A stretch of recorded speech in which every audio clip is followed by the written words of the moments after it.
What up, it's Ty 1822 back with another Monday Night Raw review. Now that we are done with the Elimination Chamber, we are heading to WrestleMania, and I hope it light a fire under Triple H ass. Because the last couple weeks, I have not been enjoying Monday Night Raw. But what about this episode right here? If you want to know, please stay to end review for my final overall thoughts on the show. So we kick things off with Vision. We all know about Seth freaking Rollins made his comeback at the Elimination Chamber, screwing Logan Paul out of a potential WWE Championship match at WrestleMania. And of course, you had the decoys once again, and it led to both guys being distracted to chase out the decoys. Seth freaking Rollins made an appearance, took the mask off, and he hit Paul Heyman with a chair, shield breaker style, once again in Indianapolis, and Paul Heyman took a curved stump. How often you see Paul Heyman take a bump? And that what made this segment for me. This segment was very well done. They took him in an ambulance. His face was busted open. Out of nowhere, Jimmy Uso attacks Austin Theory. And LA Knight was the driver in the ambulance truck. Chaos to kick off the show. I really enjoyed this right here because everybody involved had history with Vision. So kudos to W for kicking the show off very hot. And also we continue with Gunther and Dragon Lee. And Dragon Lee and Gunther, this has been built up for the last couple weeks on WTV. And this was a very strong match right here. Dragon Lee, I never felt that he was going to get squashed by Gunther because it makes no sense since he's been fighting Gunther for the last couple weeks because he retired AJ Styles, and Gunther did take his mask off, which was a desperate way to make Dragon Lee tap out to submission. Now, I'm not sure what Gunther is going to do at WrestleMania. I do know Dragon Lee also is linked to Rey Mysterio. So are they going to bring Rey Mysterio back and have Rey face Gunther at WrestleMania? To me, I think that's the best choice right there. Rey Mysterio versus Gunther. Because Gunther is the brand new legend killer. In that case, I have no idea what the hell Gunther is going to do at WrestleMania. The same guy that retired, John Cena and AJ Styles, will not be a part of a WWE Championship match. So they got to find something really important for Gunther in April for WrestleMania. The brand new Intercontinental Champion, AJ Lee, come out. AJ Lee, to me, is not really hitting home with her promos. Maybe because she's just a much better heel, and baby AJ just not doing it for me that much. And everybody is a fighting champion, W. Can we please stop with that right there? Punk is a fighting champion. Kamala Hayes is a fighting champion. Now AJ Lee is a fighting champion. Okay, we get it. Enough of this stuff right here. But AJ Lee is looking forward to face other women in the W locker room just to give us a break before we get to Becky Lynch versus AJ in a rematch. And I hope that for the next couple episodes of Monday Night Raw, just have AJ put on these matches for the next couple weeks with open challenges, and then you can say in the first week of April, then you bring back Becky Lynch. I think Becky Lynch should be on TV for a while. Then when you bring her back, have her attack AJ Lee in a match. Then we can build up that rematch. Grande Americano versus Ryo Americano. Now, like I said, I am looking forward to that match at WrestleMania, but this match right here, I really could have dealt without it. It got too much time for me. He tried to unmask every single guy, and I said, please, wrap it. Was not feeling this match right here, but Grande Americano does get the victory. Rusev calls out Obafemi, and the crowd was chanting, Oba, Oba, oh, but that what Obafemi brings to the WWE main roster. The crowd just wants him. Anytime someone calls him out, he called him out for a fight, and it was a good one. Rusev is going to play a huge part in Obafemi run on Monday Night Raw until we get to him versus Brock Lesnar. I pray they will have a match next week on Monday Night Raw. I'm really looking forward to that one. Watching these two behemoths brawl like that, that was some good stuff right there, WWE.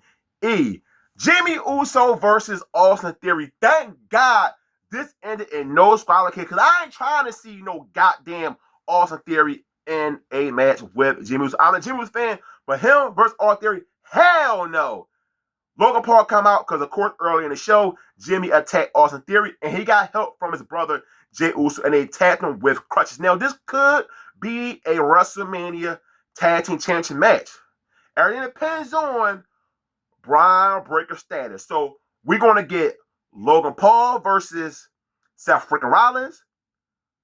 Seth Rollins versus Braun Breaker. If that's the case, then we have the Tag Team Championship match at WrestleMania. The Usos versus Logan Paul and Austin Theory.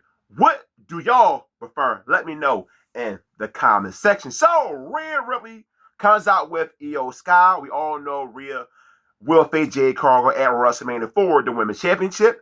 And she just told, her to hold things down on Monday Raw, because now she will be on SmackDown for the next couple weeks to build up that program. I'm not sure what's next for Io, but I believe she will be a part of something. And I think she is in a number contendership for the Intercontinental Championship. But I don't see her in a title match at WrestleMania. But like I said on my pre-prediction, yeah, they can just do her and Asuka. Just run that back. Non-title match, but it's some history between those two ladies. So yes, do that right there. I forgot I said it last night on my review. Penta versus Dom Mysterio. Now, before we got to this match, the Judgment Day had a backstage segment with Danhausen. And this time in Indianapolis, he got a much better reaction than he did in Chicago, Illinois. And I knew what was going to happen when Danhausen put a curse on Dom Mysterio. You had the Judgment Day members out there, and this was a very entertaining match between Penta and Dom Mysterio. Dom wanted them to bring him the hammer, but Finn Balor told him no. He said he's going to do it on his own. Penta attacked both guys, and I was thinking, okay, Dom going to retain the championship belt? No. Canadian Destroyer to Dom Mysterio. Penta is the brand new Intercontinental Champion. Congratulations to Penta. I'm so happy for success in the W. I'll say to myself, it might be time to just put him and Rey Fenix together, but now they don't have to do it right away because he is an Intercontinental Champion. Now, what are they going to do with Dom Mysterio? Are we going to have something going on with Dom Mysterio and Danhausen? And we also got the stuff going on with Finn Balor. So W got a lot of story to tell between Dom Mysterio and Finn Balor plus Danhausen, and I'm ready for this match to come to an end. Now, Roman Reigns, CM Punk. We all know this world title program sells itself. Two of the biggest names in WWE, and this was the best thing on the show. Roman Reigns' promo ability really improved so much, and he's really been killing it in these segments with CM Punk. And of course, the usual stuff between guys. Oh, all the stuff you said on the podcast. Oh, I brought you in. But then when they got to the refreshing stuff is when Roman Reigns said, we only brought you in because to get the people that like 30 and 40-year-old versions who live with their moms to watch WTV. We didn't want you as the world heavyweight champion. I did not expect that right there from Roman Reigns. Then Roman Reigns told CM Punk, I'm going to retire you like John Cena, and I'm going to send you down to NXT. Man, and it was good stuff right here. Then CM Punk got his lick back, going on Roman how, he don't be on TV that much, and he doing all his bullshit for him because he got to do all the work, send Roman all TV. And then he capped it off with Christian Cage type style and told him, I'm going to bury you right next to your father. And the crowd and cannot believe it, because I did not expect CM Punk to go right there. Talk about a great segment. If you ain't watching Monday Night Raw, watch this segment right here. Roman Reigns, CM Punk, World Title, 92 WrestleMania. I cannot wait for this match. And we only in March, and we got so many Raws left until we get more segments with these two guys. Most likely Roman Reigns is going to take off like 2-3 weeks. Then we'll get them back on Monday Night Raw with another in-ring segment with CM Punk. I got to say, this was a solid Monday Night Raw. And I hope that I can say that for the next couple weeks, because we are heading to WrestleMania. So thank you, Triple H and Creative, for actually putting in some goddamn effort with your show. We got some programs that will be built for the next couple weeks. And I hope I can come here and say, I am looking forward to WrestleMania. WrestleMania. Of course, I'm going to watch because WrestleMania at the end of the day. But I still want to watch the build-up for the next couple weeks and get hyped for WrestleMania. I don't want to come in here and say, man, this is one of the worst build-ups ever for WrestleMania. Because I did already with the Royal Rumble. So, if you watch Monday Raw like me, negative, positive, give me your thoughts on the show. I'll reply everybody in the comment section per usual. Hit the like button on this video. As always, don't forget, hit the subscribe button. I'm out. Peace.